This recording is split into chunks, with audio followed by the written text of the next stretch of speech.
let's talk about it.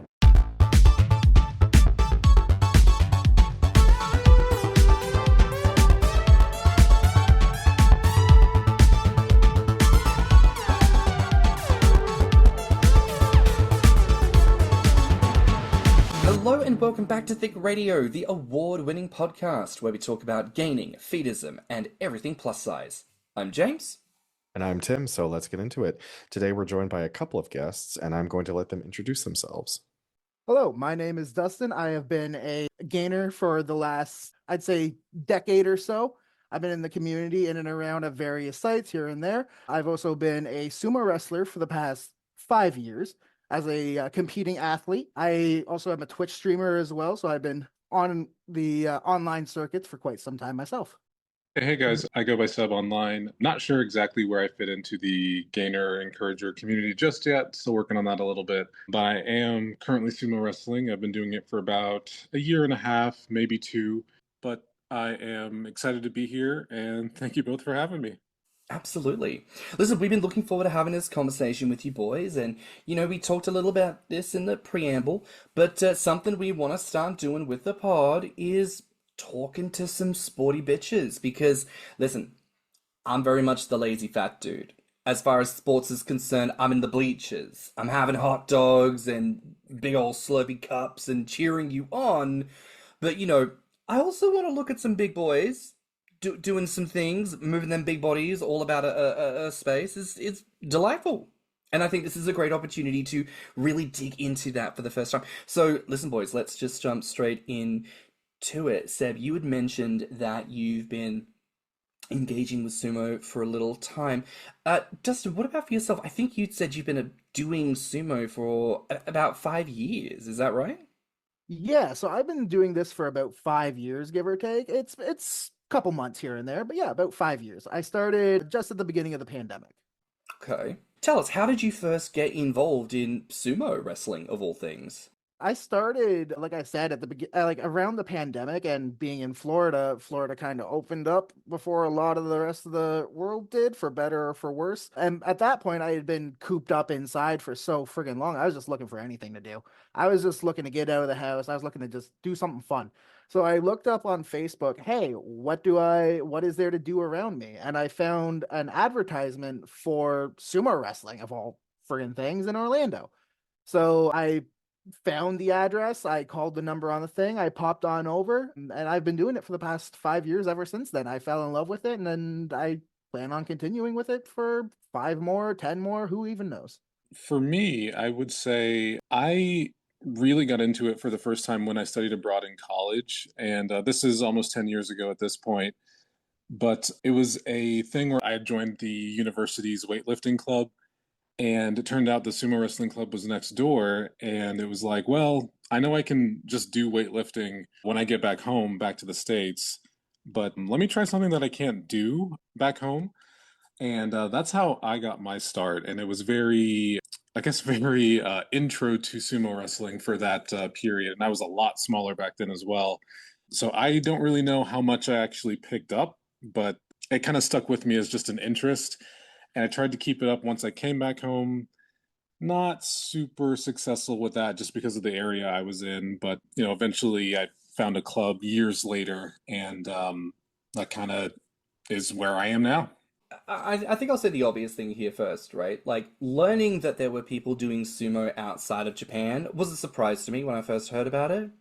But then I kind of paused and thought, like, multiculturalism, right? Like, there's absolutely no reason why traditions and sports in all things in particular can't move from place to place, take on their own identity. And, kind of like what we've been leading into with this sports themed episode, it's something that big boys are kind of celebrated for doing, right? Like, sure, you see sumos who are enormously flabby and round and all of that, but at no point do they seem weak. They seem extremely strong.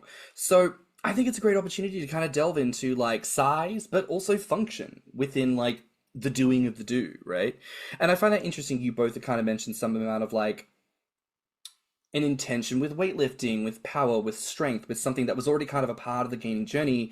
So it seems like a very natural progression, really, to doing something like this. And I would be curious to ask, having now done sumo on and off, regardless, for a number of years for the pair of you, um, do you feel like aspects of sumo practice and culture have influenced and affected your approach to the gaining journey, or vice versa, perhaps? Yeah, so I've found that sumo wrestling has played a big part in my gaining, but it's also kind of shifted my gaining a lot. When I started in the gaining scene, it started as just like I just want to be big. Like I was a very, very small person. I was 170 pounds soaking wet when I was in college. Like I was a small guy. But when I moved to America, I ended up putting on a little bit of weight. Some medication I was on maybe gain even more weight. So I got kind of big, but I wasn't healthy by any sense of the imagination. And it got to the point where I actually got into strongman. So if you know, like Eddie Hall, Thor Bjornsson, Martin Lises, like I got into strongman for quite some time and I got decently good at it. I competed in a few competitions, but then I just the pandemic came around. I got bored of it. I didn't want to do it anymore. I fell out of interest, and that's when I got into the sumo wrestling, and that's when my goal for my body kind of shifted from this kind of like more muscle chubby kind of muscle bear aesthetic that I was into to more just, hey, I just want to be big. I just want to be huge. I want to be strong. I want to be a beast. And ever since then, I've shifted my goal and how I plan on attaining that goal to fit that more kind of stereotypical sumo physique, where I think I've kind of reached my goal body. I put heavy air quotes around that because we, as gainers, that goalpost is always shifting. So it's always like, yeah, I kind of want to just sit where I am right now at about 380, 390, but that could always change. But that's really how it's affected my gaining right now, is that I'm sitting at this large weight. It works for me in the ring. It works for me in real life. And it's just something I enjoy. And for me, I guess I would say it's the kind of thing where it has allowed me to, I guess, be more okay with putting on weight. Like, it's not a necessity because there are plenty of sumo wrestlers that are very small but very, very skilled. But just in general, it's kind of allowed me to be more okay with, like, okay, I am gaining weight because, like I mentioned, I don't know exactly where I fit in. I don't know, like, I kind of know where I want to go, but then sometimes I'm like, ooh, am I sure? I don't know. So it kind of allowed me I guess, the freedom to be more okay with it, in the sense that, like, okay, cool, I am putting on weight and it is benefiting me in X or Y way when it comes to, at the very least, when it comes to sumo wrestling. And, I powerlift as well. But yeah, I'd say that's how it's kind of impacted that for me. There's a point there, I think what both of you are touching on, in that so often when it comes to gaining, I feel like people often split the difference and say that there are gainers and muscle gainers. And that there is this thought that somehow, like, people who fall as just pure gainers just want to become the biggest, flabbiest, insert epitaph about fat people here, and then muscle gainer is just like a strong man who acknowledges as some kind of a kink element. When in actual fact, I think that there is so much more like overlap between the two, and there are so many gainers who, whether they call themselves gainer or muscle gainer, clearly engage with both aspects, both fat and muscle. And I think, Seb, you put that brilliantly, that something like sumo has given you a real freedom to approach your body in whatever way makes the most sense to achieve this goal, to live a life and in a form that fits that identity. And Dustin, much like you were saying, 380, 390, and you're going, yeah, I think I'm kind of in the zone, roughly, of what I like and what feels right to me, and that there may still yet be some tweaking in and around that to kind of fit within different sumo narratives and lifestyle things. But I think it's fantastic because I don't know that this often gets talked about. Like, so often the gainer trope is you have to just accept that you want to be a big fat blubber butt, and like that's it. And once you get past that, it'll all be gravy. Gravy. And for some people, I think that's very true. But obviously for y'all, there's like an extra element to that. Tim, to throw to you here, you've said before you want to try and imbue an element of muscle into your gaining journey. Do you feel like At some point. at some point? But At some what's point. being shared so far? Is this resonating with you, do you think? I mean, my biggest thing about anything athletic or part to do with working out the body is just actually doing it. I am so adverse to working out. I unfortunately inherited that from, I think, probably my mom. I loathe and detest working out. I've got to find some kind of thing about it that I enjoy because every single time I do it, I just look at it like a chore. Well, that's kind of the one of the good things about it, at least. Well, at least I know for both of us, we have our own respective clubs that we train with, and it doesn't feel so much like training in the moment because you are with a group of people, and in between movements or whatever, you're just talking, you're having fun, you're joking around, and all that stuff. So it really, at least to me anyway, doesn't feel so much like I'm intentionally training, at least not the entire time. So I don't know. I think that's kind of one of the benefits of it. It's probably also because I've sort of been adverse to sports my whole life. I never found Yeah. any interest in them at all. I never watched football, soccer, any of the televised ones. But I guess archery counts as a sport, and that's about the only thing that I would actually like to be Dude, good that's at. cool though. That's so cool. I wish I could do archery. Yeah, like I totally understand that. Like growing up, like especially in high school, I was not into sports at all. I was a little art kid. Like I spent my recesses, I spent my like off periods in the art room. I didn't hang around with the jocks. I didn't hang around in the weight room. I didn't do any of that. It wasn't until I came to America and I had more freedom that I could like pick and choose the type of athletic experiences that I really wanted, that I was able to kind of like branch out into more of an athleticism, is that I got to choose what I wanted to do. I wasn't beholden to football season. I wasn't beholden to soccer season. I wasn't like being yelled at by some dude at the weight room. Oh, like why aren't you doing 20 reps? Do 20 reps. Like I was able to choose my own speed, my own experience. And that's really like what I want a lot of people to take away from something like sumo wrestling, is that it really is a pick and choose your own adventure kind of book when it comes to this type of sport. I love that. And I think I could certainly resonate with that. Many of us who grew up very twinkish probably weren't feeling very appealed to sports because we weren't the bodies that people wanted to see in sports regardless. And no one's trying to encourage us to join sports unless you're looking to conform to the options that there are that are available. So it makes perfect sense that it's not until you see an opportunity to really go at your own speed that you start to really lean into getting to do what you want to do. It's sort of like Capawara, I think is the one, because not capybara, Capawara. Okay, are Is that you the one I'm thinking thinking? of the Brazilian street style Yeah, yeah. fighting? Yeah, that's It's capoeira. capoeira. Yeah, so it's like it's fighting, but it's also dance. And Yep. there's so many styles of martial arts that are also forms of dance, and that a lot of people were like, oh, like I didn't realize I was being a dancer at the same time as like kicking someone's ass, or vice versa. Like again, there's so much cross-pollination that goes on that I think a lot of people don't give consideration towards. But beautiful that we get to talk about it with sumo wrestling today. So we've touched on it a little bit, but I would like to ask you both, like, as much as gainers say that they are against exercise, it's all right, fatties, take a deep breath, it's fine. Hold on, we're getting there. As much as some of our gainer brothers and sisters don't want to, do some exercise, what kind of, I guess you would say, health and fitness things do you need to have in consideration when it comes to sumo?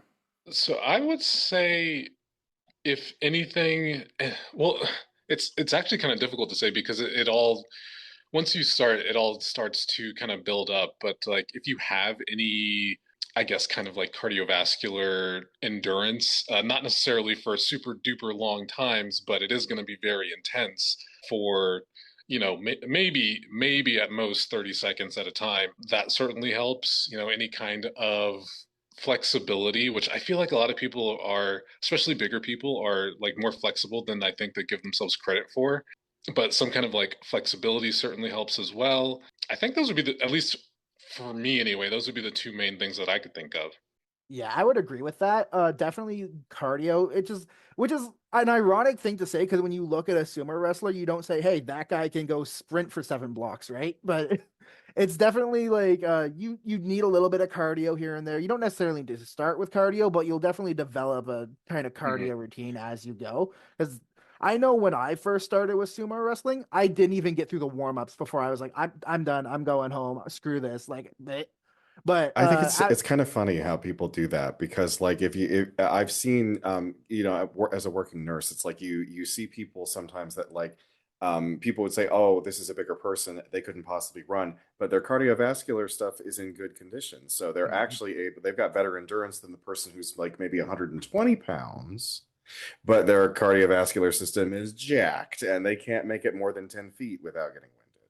So like Fat it's does so not funny to me. equal ill health. You can be overweight and you can have a good cardiovascular system. You could go walking 10 miles, and yes, you are going to burn some calories, but like you're most likely going to get them back pretty quickly with if your eating habits are the way that they are. It's like we don't have to be adverse to the idea of being mobile and healthy and capable at larger sizes. And for just to sure. build off on what Dustin said, to be completely honest with y'all, I still can't make it through the warm-ups like in one go. I still have to like, you know what, let me step over here for a couple minutes and catch my breath, get a drink or something like that. So like, you can be doing it for a while and you still have the endurance for like the actual matches, but like the warm-ups especially, those can get a little rough. Yeah, 100%. Like the warm-ups, because for like a traditional Kiko, which is what we call like a sumo practice, it typically starts with like a lot of warm-ups, and then we'll go into drills, then we'll go into live bouts. I'm not sure if Raijin follows that same kind of pattern, but that's at least what Florida Sumo does. And getting through those drills is as a larger person, like I 100% can do it, but I'm gonna need a break. Like, but when as Tim was saying, like he said that he was a nurse. Every time I go into a doctor's office, they take my blood pressure, they'll check my cholesterol, and they're like, I don't know how, but you're perfectly healthy. And I'm like, yeah, I know, I'm aware. I will say, a couple of months ago now, I tried doing. I signed up for a free fat yoga class over Zoom. Girl, Yeah. absolute no, no. I need. You know where they put the little kiddie mats on the floor so your knees don't hurt when you're sucking dick? I need one of those because, bitch, it was terrible. It was terrible. My God. Also, laying on the floor, I became acutely aware of where I have not vacuumed appropriately in my household. So, Oh like, no. that wasn't fun. But totally get what you're saying. If you're not accustomed to something, of course it's going to be hard. But as you all are living, breathing proof of, you can be big and you can still do the thing if that's something that you want to do. And Yeah, truthfully, and I don't know if this is something we'd end up getting to at some point, but when it comes to the gaining aspect of it in general, the practices themselves, like if you're at least trying, you don't have to be like nailing everything 100% and giving it your all like the entire practice or anything like that. But at least for me, I'm sure for Dustin as well, I'm sure for most people that do sumo, once you're done with practice, you are so hungry. You are absolutely famished. And it's like no matter what could be put in front of you, it feels like I will be able to finish it and I'm going to want a second helping. So, I mean, it can kind of jumpstart that if you have issues with like appetites or, anything like that. Again, another reason why I should be doing it, and I'm not because I can't get past my Just a hatred of little, working out.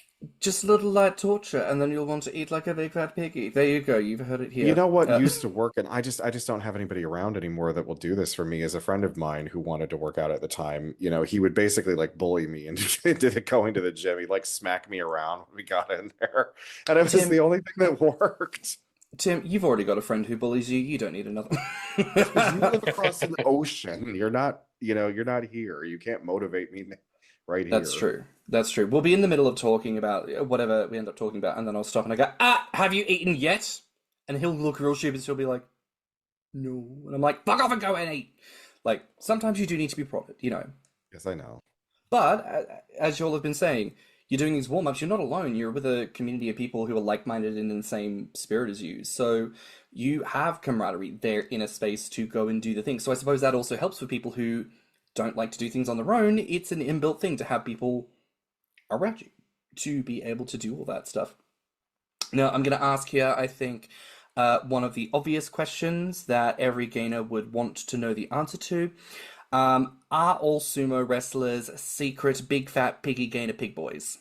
absolutely not. Absolutely not. I definitely know in Raijin specifically, which is Seb's club, they have a lot of very, I wouldn't say slender, but like very well built, kind of smaller waisted fellas who they eat healthy, they train well, they're monsters in the ring, and they're half my size, right? Like they're not there to be giant lard asses like me, but they could kick my ass 9 ways to Sunday. Honestly, I mean, that kind of is all that really needs to be said.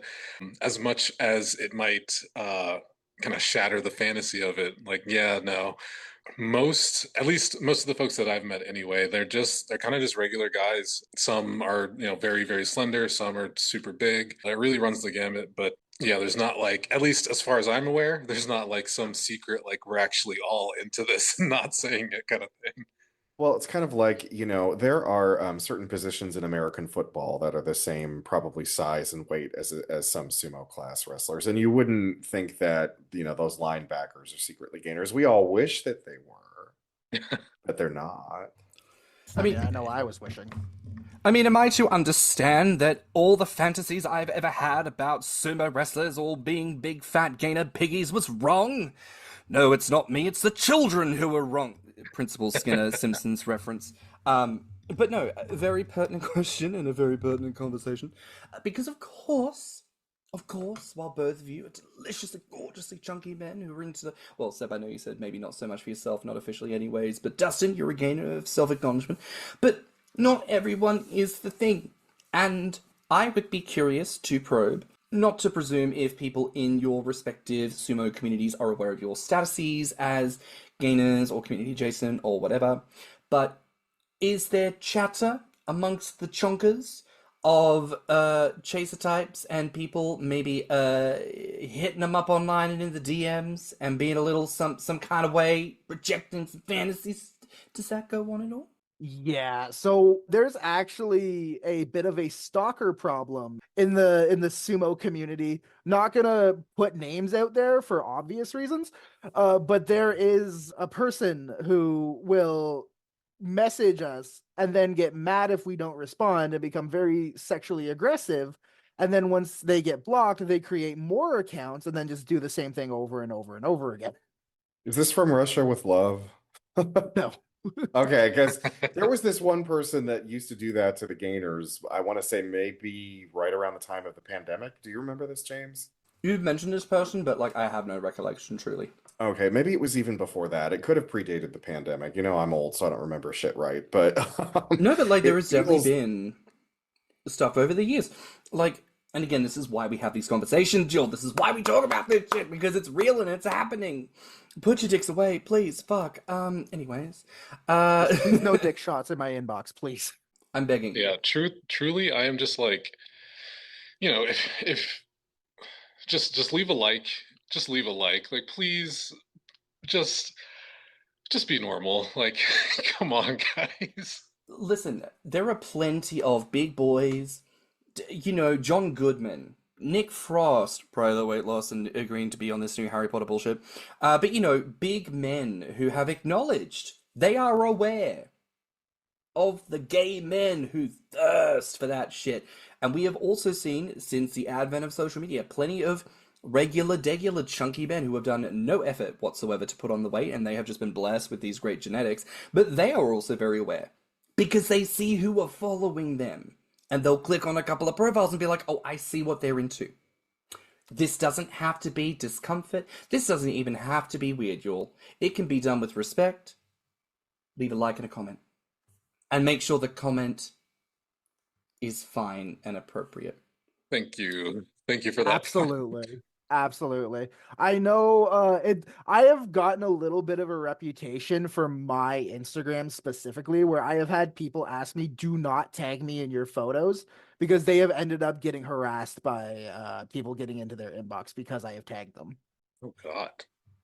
Which, y'all, look, again, this is why we talk about these things, but low-key, I kind of hoped that we'd left this back in the Tumblr era. We talked about this on the podcast, right? At a certain point in the community history, it was standard practice to share photos of civilian fat men because those were the only fat men that were around. At a certain point in global history, The only people who you saw that were supersized were people who were like Guinness World Book of Records, or yet another documentary about the quote unquote fattest man in town. And therefore that would be the subject of focus. And then when the internet came around, suddenly images of humans from all over the world started flooding in, and we then had a plethora of opportunities. And then as more and more gainers started to really come forward, own their image and own their stature as larger people, we were able to move away from that. We were able to start being like, we don't need to focus on randos. We can focus on the actual gainers who are actually putting on the weight with actual intention and actually want to be engaged with. They are asking you, hello, here's my belly and my titties and my fucking fat everything. Like, please, like, engage with me. Tell me how gorgeous you think I am. Like, talk to me about my body. Let's talk about our bodies together. How fucking wonderful. We do not need to make it civilians' business to project non-consenting things onto them. Yeah, 100%. Like I agree 100%. Like I know because my online presence, I've put myself out there to a point where like people are gonna message me. I've accepted that like I'm part of the community, and I'm gonna get attention from members of the community because of course that's what happens when you put out the type of content that like people like myself put out. But it really like at the end of the day, like I'm not just a belly photo on Instagram. I'm not just like some ass shot on that got lifted off my account and put on Tumblr. Like I'm more than that. I'm a person at the end of the day. So it's like talk to me like I'm a person. I will engage with you. Just leave the dick shots out of my inbox. That's all I ask. Yeah, I've been lucky in that, at least for this specifically so far anyway, I haven't been on the receiving end of anything that I can think of anyway. But yeah, I've heard stories, and it sounds incredibly unpleasant, and it really just, for people that are not expecting those kinds of messages, it can be really, really off-putting. It could potentially make them just quit altogether, which is a shame because like it just shouldn't be that way. It really shouldn't. Like it shouldn't be. It's unfortunate that we're having to have to say like please be normal when it comes to comments, messages, DMs, etc. Like I don't know, it's just crazy to me. It's an important conversation to have. So we live in a time where we are seeing a certain attitude develop in the world, shall we say. An attitude that carries with it some very specific ideas, usually followed by very specific tropes, often associated with a sense of toxic masculinity. And I think many of us can observe instances where we see sports players of a number of different professions, perhaps, starting to exhibit certain tropes. And I would be curious to prompt for the pair of you here, not that you have to name any names, of course, but have you observed anything like this occurring in sumo? I mean, truthfully, I don't have too much to say because everything that I could say is really just anecdotal and not something that I've been like directly a part of or, experienced firsthand. So by all means, take the lead. Yeah, so I've been in combat sports now for about 5 years, about half a decade, give or take. But I've noticed that ever since 2016 and the events that happened with 2016, ever since then, I've noticed this resurgency in this type of like machismo masculinity where everyone has to feel like they're a gladiator warrior. Everyone has to feel like they're bred to be the next D1 athlete. And if you're not hitting PRs every week, you're not a real athlete. And it's especially in combat sports, I've noticed that not necessarily sumo, but in combat sports in general, I've noticed that a lot of people have this kind of negative attitude towards a lot of people who are what you would consider to be left leaning or who take their identity very seriously. Like if you're not some like buff, hyper masculine white man who has the Gadsden flag on the back of their truck, then like you don't belong in their gym. And I definitely have seen it a few times in, not like I said, not necessarily in sumo wrestling, but having shared spaces with other combat sports, other powerlifting gyms. Because in sumo wrestling, we don't have a traditional Japanese dojo here. We share our mat space with other martial arts. We share our mat space with other gyms. So it's like you're gonna see lots of different people, lots of different athletic experiences. And from what I've seen, it's gotten to this like a toxic point where if I go to any, like, you could go to any non-commercial gym in Orlando and you will see dozens of trucks with a certain person's name on them, a certain person with 2024 underneath their name on the back of their truck. And it really does make it feel like a very unwelcoming environment.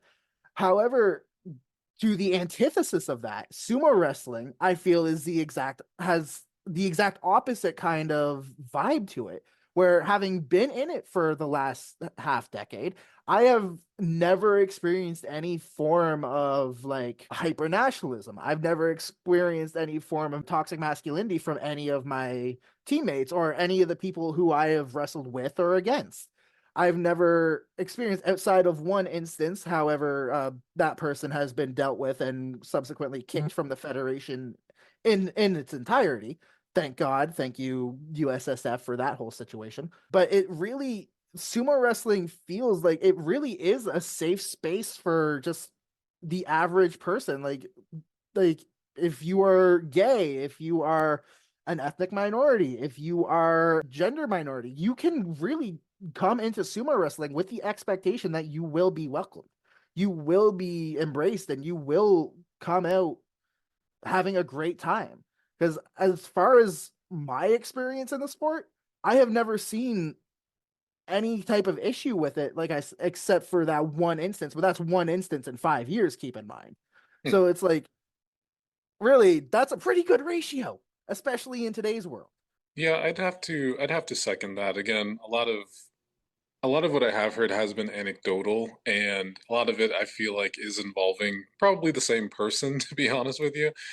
But yeah, it is very welcoming. At least that's the way it feels. That's the way the folks down in Florida felt. That's the way the folks at Rygen up in North Carolina. That's how we do things as well.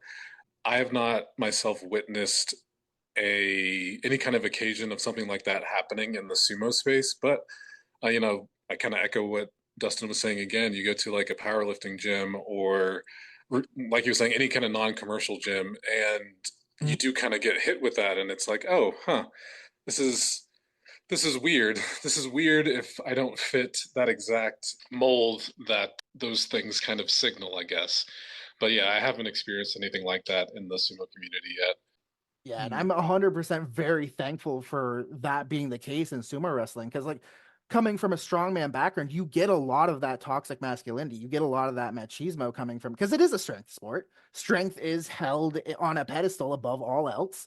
So it's like coming to a sport where it's very much a common man sport here in America, anyways. It's professional sumo wrestling is a different story in Japan, but I'm not going to comment on that. That's not my culture. That's not my place to comment on.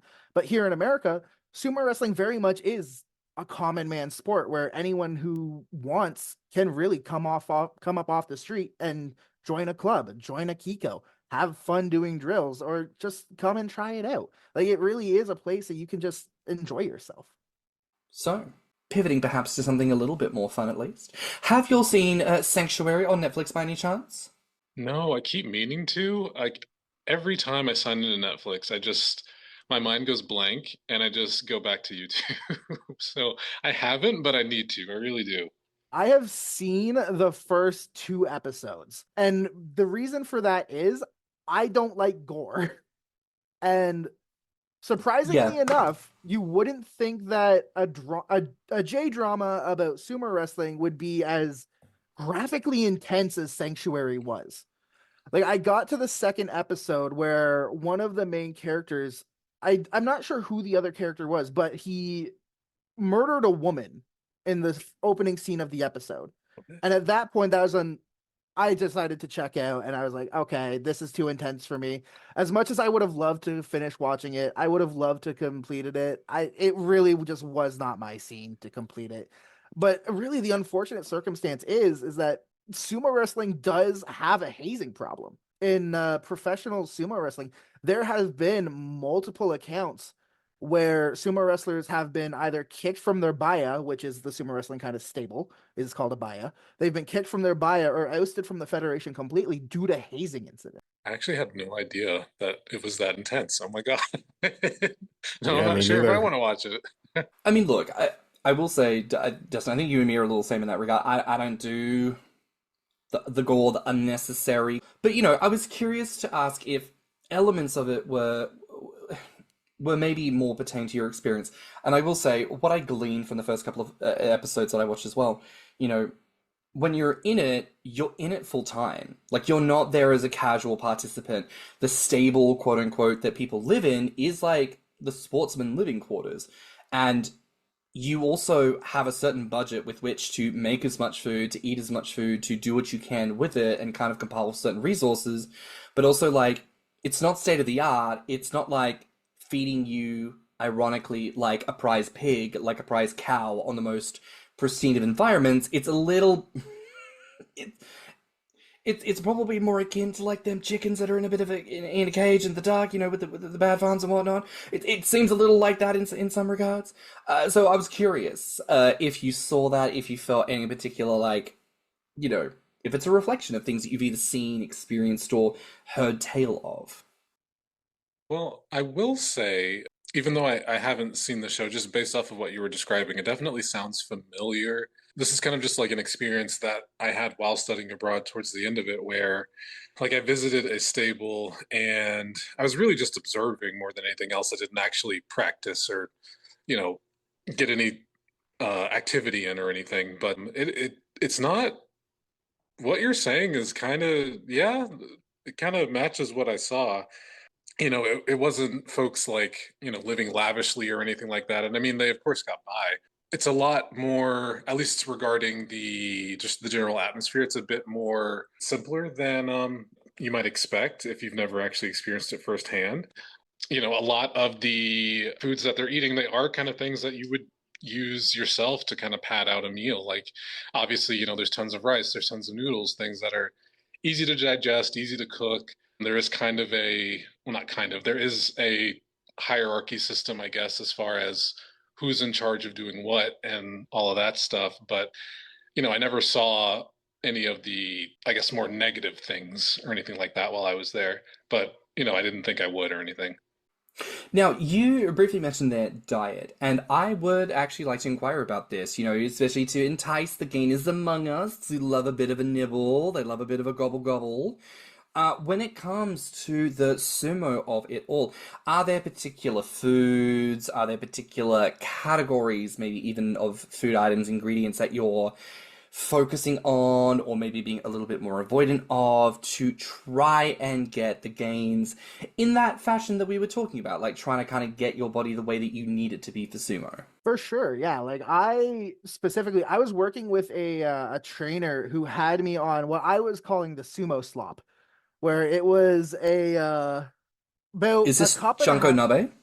No, no, no, no. This is not chonko. Chonko nabe in America is very expensive to make because it requires miso broth, bok choy, ground chicken meatballs, seafood. It's a I have lot a of recipe very for it. expensive. It looks huge. For It anyone who's yeah. unaware, Chanko Nabe is called sumo stew. And in fact, like, I had a thing loaded before, but it had like 24 or 25 separate ingredients, at five of which were different meat proteins, to be clear. And then it's a lot of veg, it's a lot of broth. I basically assigned it to a part of my little recipe list where it's like, until I have like four big fat gainers who said they're all coming around for dinner, and I can get a little 10-pound PayPal donation from them ahead of time to procure the ingredients, she's gonna sit on the shelf. She's not gonna be made just yet. But I am aware of Chunko Nabe. So, but please, sumo slop? Yeah. So it's just what I called it. So I was working with a trainer who my goal at the time was to break 400 pounds. My goal was to put on as much muscle mass, build as much strength as my body could physically hold. So what I was eating at the time was I was eating a cup and a half of rice, a pound of ground beef, a pound of broccoli, and whatever sauce I could throw on there. So it was basically just a giant bowl of carbs protein, and some vegetables so my stomach didn't explode. And how many of those did you have per day? 3. Whoa. Holy shit! Dude, god damn. Yeah, I was eating a lot, and it worked. I put on about 25 pounds in a month. Jesus. Insert like that Academy Awards gif where everyone is just like standing and emotionally like clapping, like that one man is just like pissing tears down his face, like, oh, this is beautiful. Oh. Like, fantastic. Well done. Yeah, but it's totally not a sustainable diet. As I'm sure Tim, as a healthcare professional, would be able to attest, that is not a sustainable diet. that you can Yeah, hold I on mean, to. aside from just wildly causing your electrolytes to swing, it could potentially lead to bowel impaction if you don't prime yourself for that kind of thing. But Exactly. you know, Which is why you don't want to be eating that like every day for like a month. That is like a before tournament, I need to put on weight type of deal. Seb, any similar body tortures that that you subject yourself to for sumo? Will you die for? Wait. What's the? Who wants to die for art? who wants to die for art? There you go. There you go.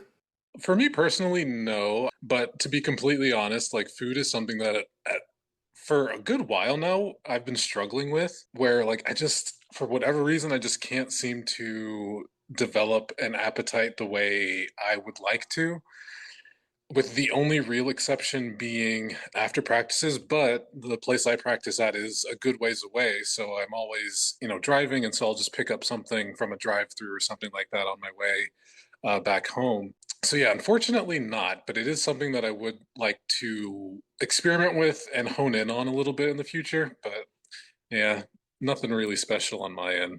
This just reaffirms to me that we need to release a Gainer cookbook that would have suitable recipes for everyone. I've described it in the past. I'd love to do it kind of like, picture Nana's old cookbook, like very kind of like old faded white eggshell cover with like an old lady in like an apron, the half moon glasses and the bonnet, but it's me, like dressed as such. And all the pictures demonstrating, creating the meal is just me in like a ridiculous bodice trying to, make it a whole. Now we need a Gainer drag show. I'm kind of surprised there hasn't been one. Like, surely. Okay, well, let's ask the question. What would be your Gainer sumo drag name? Oh God, I don't know. You can't put me on the spot like that. I haven't had any time to workshop or think about anything. Like, I have no clue. Ballerina buffet. Oh my God, that was so quick. There you go. There you go. I've always, because I used to perform under this name, Freya Rocher. Ooh. Love that. Because she was chunky, but she was a little nutty. Oh my God, no. Not that. Can't forget the nuts. Don't forget the nut. Never forget the nuts. Delicious and decadent. I look very expensive, but I am so fucking cheap. Like, that is absolutely the vibe. I want you to believe that I am worth money. Listen, you can't tell me though. Whenever I have one of those still, I feel like the most luxurious person on the planet. Like just unwrapping them individually, taking the little panty off, and just like, Little panty. Seb, I didn't need you to tell the people about you and I. I didn't need you to tell the people about that here on the podcast. I'm tired of keeping it secret. Oh my goodness. Well, Dustin, now you can picture it, me with some like gold crinkly panties, doesn't that just sound delicious? You know what, now I need to write my own Gainer fix for that. It's going to be up on Wattpad. Nobody should ever have to hear the combination gold crinkly pant. Okay, that's not a natural set of words to string together. So I'm afraid that every time you do that, you're going to end up summoning something from another dimension. So please stop stringing words like that. Someone listening, it's going to be like their agent activation code, like 3 words that just shouldn't be put together. Yeah, sleeper cell, and we're back to AO3 categories. Oh my God. Also, Dustin, you said combination, and my brain immediately jumped into, I'm at the combination Pizza Hut to talk about. I haven't seen one of those, but I want to truly, and this is meant to not sound offensive. Oh wait, when you were here, you didn't see one of the Kentucky Fried Taco Huts? No, I didn't. Listen, I need you to understand this. When I come to America, every time, I'm coming in as David Fattenborough. I am observing the local wildlife, which is y'all in y'all's natural environment. I'm just making notes on my little clipboard, and I'm like, look at them go. It's so fat. Look at them. They migrate here and they eat, and oh dear God, they've taken down a wildebeest with their bare hands, and they're just ripping the flesh from its bone. You know, America is such a fascinating place. Truly, You know, it just sounds like you're describing Buc-ee's. I want to go to a Buc-ee's. Also, is Buc-ee's a cult? Because I know it's a gas 100%. station that sometimes does food, like a Wawa's. No, and yet it does. Everybody No, who not comes sometimes. out more of a than just Buc-ee's, sometimes. it's they look like, you know, it's the painting of like the farmer. He's holding the pitchfork and his wife, and they look dead behind the eyes. That's all the people who are like, we went down to the Buc-ee's and we had an amazing time. We love Buc-ee's.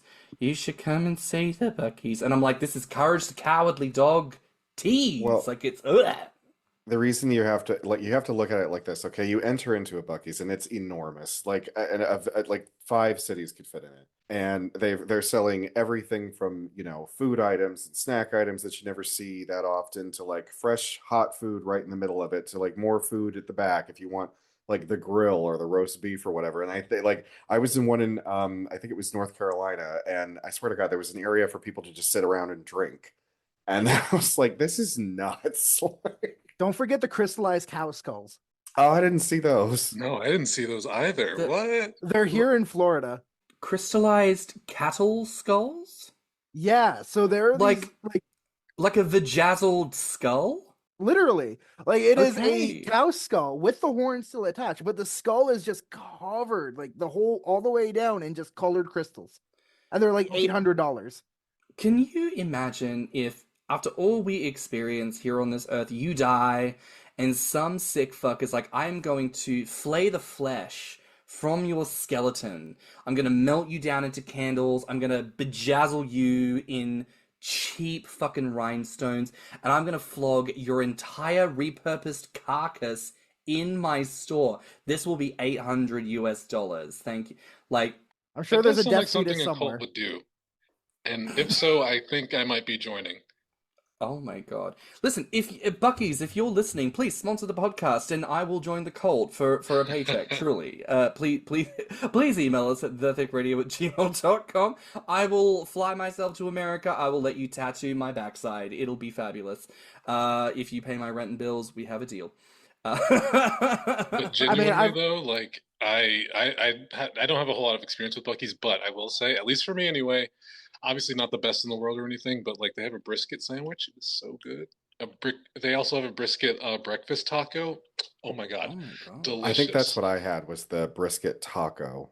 Okay. And I had never, oh no, it was a brisket burrito. It was a brisket Yes, burrito. yeah. I I remember just that. know And like, it was weird because it was, you know, brisket with the barbecue sauce, and yet it was a burrito, and it was just, I don't know, kind of strange. It was tasty, but it was an interesting mix of like textures and flavors.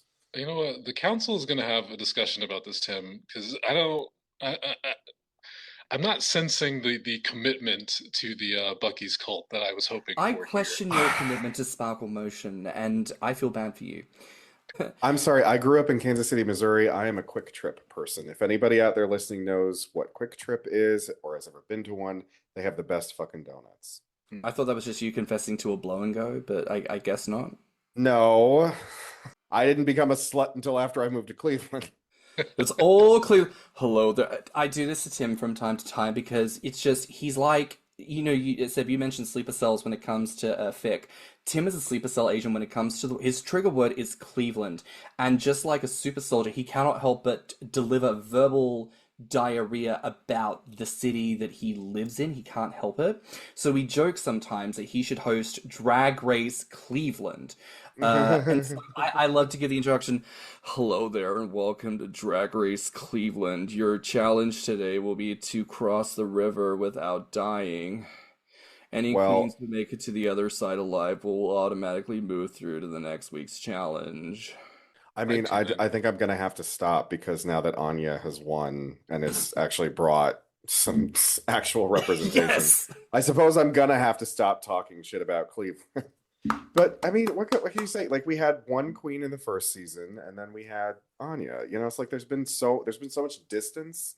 Like, I was getting better. Now, boys, I want to ask you something. Well, it's been fun chatting in and around about the dramas sometimes associated with sumo, with the culture of sumo. I would imagine that some listeners may very well be inclined to check out sumo for themselves, either as someone who might want to give it a go or just come along and support. Where might one go to find information about sumo to find out more? So there is the USSF website. They have their own website. I believe it's ussf.com. I would have to look that up, but I believe that's it. There is a list of all the currently active clubs on there, where they're located, their contact information, and who the club heads are. So if you are looking to get into a sumo wrestling club, that would be your first point of interest. Yeah, and I would also say that another thing you can do is if you just happen to find like a sumo club's Instagram page or something like that, odds are they're following a lot of the other active clubs as well, potentially even some that haven't been officially picked up by the USSF just yet. That could potentially be a way to find clubs in your area if you're interested in trying it out. Yeah, I know that I get well, not necessarily me, but the Florida Sumo in general gets a lot of people messaging us being like, hey, I'm in Oklahoma. Where's our club? And normally we'd be able to point them in the right direction. Well, we're coming near to the end of this week's episode, and as I think a good way to close out, if any of our listeners are interested in potentially putting themselves out there to try out sumo wrestling, what is the biggest piece of advice you might offer someone who is contemplating taking the leap? Definitely start working on cardio. Start working on cardio, but also don't expect to be amazing at it immediately. That is something that I didn't think I'd be amazing at it or anything immediately, but it's something that I've had to learn the hard way. Yeah, you really do need to learn to leave your ego at the door when you're coming into a place like this. I think that is it for this week here on Thicc Radio. I want to say a massive thank you, Dustin and Seb, for all of your contributions today. Thank you so very much. Thank you so much for having us. Thank you for having us. Of course. Now, where can listeners find each of you online? You can find me at twitch.tv/diviburu, that's DIVIBURU, or Instagram at sumo_pup_Thor. And for me, you can find me, I'm most active on BlueSky currently, and that is primeniku, so primeniku.bsky.social. That is about to be my Instagram handle as well once I get off of this call, so it'll be that on Instagram as well. But yeah, those are the best places to find me. Wonderful.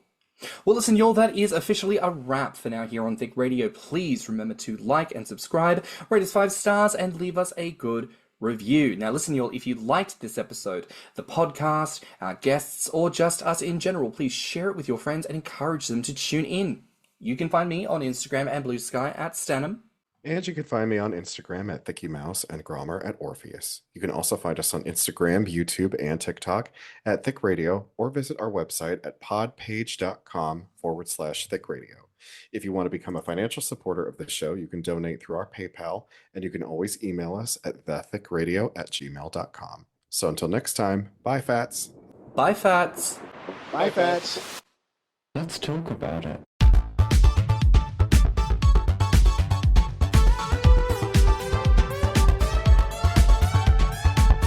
Thicc Radio is a Spotify podcast. Artwork, media design, editing, and production by James Heinsohn. With original theme music by CYMK.